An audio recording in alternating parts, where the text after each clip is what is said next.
High, good morning, welcome to my channel lookbook style. আজ হচ্ছে day 4। আজ আমরা চলে এসেছি সোমনাথ মন্দিরে। আগের ব্লগে তো দেখে নিয়েছো। ঘুম থেকে উঠে ফ্রেশ করে সবাই মিলে আমরা ব্রেকফাস্ট করে নিলাম। ব্রেকফাস্টে আসছিল লুচি আর 2 রকমের তরকারি। তো এদিককার রাস্তা কিন্তু ভীষণই পরিষ্কার আর দেখতেও খুবই সুন্দর। চারিদিকে খালি গাছ আর কোনো এখানে ট্রাফিকও নেই। আর খুব বসতি, মানে খুব কম লোকজন এখানে বসবাস করে। তো জাস্ট দেখছিলাম যে এত পরিষ্কার আর প্রত্যেকটা মন্দিরই অসাধারণ। আজকে আমরা সোমনাথ মন্দিরে সাইট সিনগুলো দেখতে যাচ্ছি, যেমন বালকা তীর্থ, বাণগঙ্গা, ত্রিবেণী সঙ্গল, গোলকধাম তীর্থ, সূর্য মন্দির, পাণ্ডব গুহা, তারপর হচ্ছে লক্ষ্মীনারায়ণ মন্দির, গোলকধাম, বাণেশ্বর মহাদেব, কামনাথ মহাদেব। এইগুলো প্রত্যেকটা মন্দিরই ভীষণ সুন্দর। তোমাদেরকে আস্তে আস্তে শেয়ার করছি। আমরা ওখান থেকে 6 জন মিলে গেছিলাম। তো তোমরা 6 জন যদি যাও তাহলে 100 টাকা করে পার হেড পড়বে, 600 টাকা। তো আমরা একটা অটো করে নিয়েছিলাম, যেখানে তোমরা 6 জন যাও বা 7 জন যাও 600 টাকা করেই পড়বে প্রত্যেকটা অটোতে। আমরা সোমনাথ মন্দির মনেই বুঝি আরেকটা জ্যোতির্লিঙ্গ। তো আমাদের 3টে জ্যোতির্লিঙ্গ দেখা কমপ্লিট হয়ে গেল। তোমাদের মন্দিরের ভেতরটা দেখাতে পারিনি ঠিকই, কিন্তু আমি তোমাদের বলে রাখি ওখানে কোনো মোবাইল নিয়ে অ্যালাউ নেই।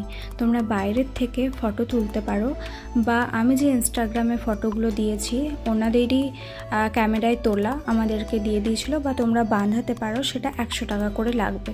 তো এখানে টোটাল 5টা মন্দির আছে। তো 5টা মন্দিরের মধ্যে জায়গাটার নাম হচ্ছে বালকা তীর্থ।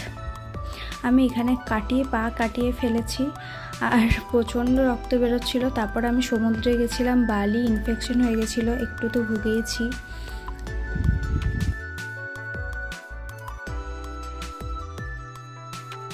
এই জায়গাটা হচ্ছে পঞ্চপাণ্ডবদের গুহা, ঠিক আছে, কিন্তু এটার ভেতরে একটা সরু মতো গুহার মতো আছে। তো সেখানে আমি ঢুকতে পারিনি।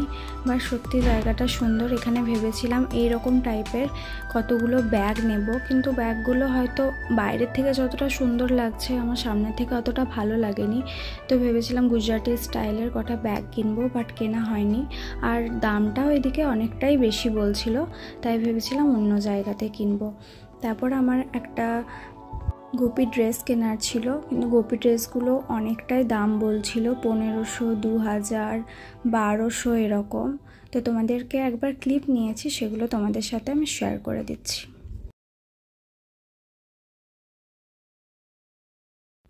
গুজরাটে ওয়েদার কিন্তু ভীষণ সুন্দর। মানে সোমনাথ মন্দিরে আমরা যেখানে ছিলাম সকাল দিকটা গরম লাগলেও ওখানে বীজ থাকার জন্য এতটা ঠান্ডা লাগছিল। আর এখানে 7:30টার সময় সন্ধ্যা হচ্ছিল, মানে আমরা যে সূর্য ডুবছে তো সেটা আমরা পুরো নিজের চোখের সামনে দেখতে পাচ্ছিলাম। তো ভীষণই ভালো লাগছিল।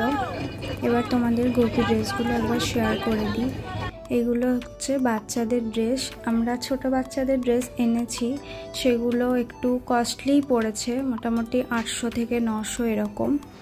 আর এই মন্দিরটা সামনে একটা শিব মন্দির ছিল, যেখানে আমাদেরকে একটা শো দেখানো হয়েছিল, মানে শিবের ব্যাপারে।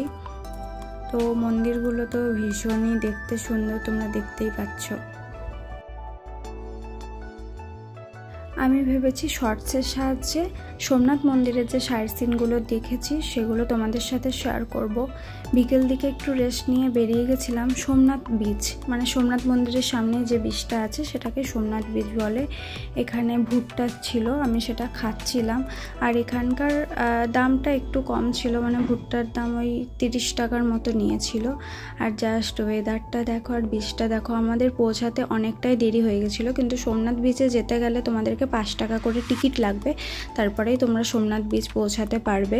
তো আমাদের অনেকটা লেট হয়ে গেছিলো। আমি যখন ফটো তুলছিলাম একটা পুলিশ এসে বলছিল যে তোমরা এখান থেকে চলে যাও, কারণ 7টা ওরকম টাইমে হলে ওরা তুলে দেয়। তো এখান থেকে আমার বৌদিদের, বোনদের, দিদিদের কিছু কিছু সেট কেনা হলো। তো এইগুলো দেখো ভালো লাগছে, এগুলো আমরা নিয়েছিলাম।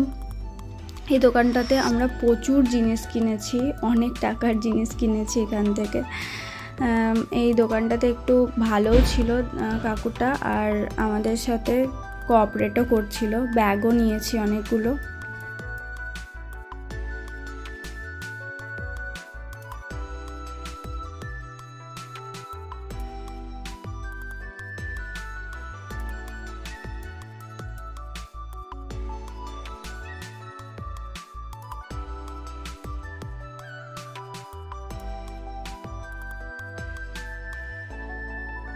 বিচ থেকে আসার পর সব কিছু কেনার পর আমাদের একটু ফুচকা খেতে ইচ্ছা করলো। ফুচকার দোকান দেখতে পেলাম। তো এখানকার 6টা ফুচকা 20 টাকা নেয়। প্রত্যেকটা জল আলাদা, পুদিনা দেয়, তারপর হচ্ছে তোমাদের রসুনের একটা জল থাকে, একটা মিষ্টি থাকে, এরকম করে 6টা জল ছিল, 20 টাকা নিয়েছিল। আর বাচ্চাদের এই ড্রেসগুলো দেখছিলাম, শাড়িও দেখছিলাম, কিন্তু কস্টলি ছিল। আর জানি না কেন গায়ে দিয়ে দেখছিলাম, একটাও পছন্দ হচ্ছিল না। তাই অনেকবার ভাবলাম শাড়ি কিনবো, কিন্তু কেনা হয়নি। এই পর্যন্তই ব্লগটা। তোমাদের কেমন লাগলো জানিও। আর যদি ভালো লাগে তাহলে কি করবে বলো তো, একটা লাইক, শেয়ার, সাবস্ক্রাইব করে দিও। আমি যে গাইডগুলো দিচ্ছি আশা করি তোমরা যখন গুজরাট যাবে কিছুটা হলেও হেল্প হবে। আর হেল্প হলে সাথে থাকো আর শেয়ার করে দাও। চলো টাটা, নেক্সট দেখা হচ্ছে অন্য একটা মন্দিরে।